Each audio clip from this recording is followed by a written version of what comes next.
நம்ம மனசுக்கு பிடிச்ச வேலையை செய்கிறது மட்டும் செல்ஃப் டிசிப்ளின் கிடையாது. நம்ம வாழ்க்கைக்கு தேவையான விஷயங்களையும் செய்கிறது தான் டிசிப்ளின்.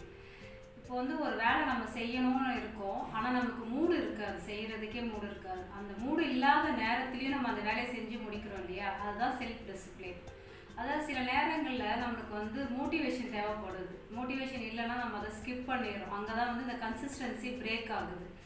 ஸோ இதிலேருந்து நம்ம விடுபடுறதுக்கு ஒரு 3 விஷயம் பார்க்கலாம். டிலே ப்ரெஷர், அதாவது நம்ம அப்புறம் செஞ்சுக்கலான்னு இப்போ ஒரு சுகத்தை அனுபவிப்போம் இல்லையா, அந்த சுகத்தை தள்ளி போடணும். முதல்ல அந்த வேலையை முடிக்கணும்.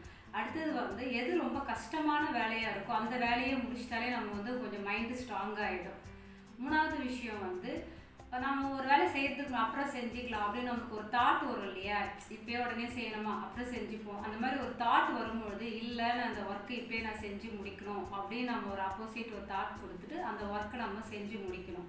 கன்சிஸ்டன்சின்றது ஒரு ஹேபிட் தான். செல்ஃப் டிசிப்ளின் தான் மைண்ட் செட்டு. நம்ம மைண்ட் செட்டு ஸ்ட்ராங்காக இருந்துச்சுனாலே ஹேபிட்டு தானாகவே நம்மளுக்கு பில்ட் ஆகிடும்.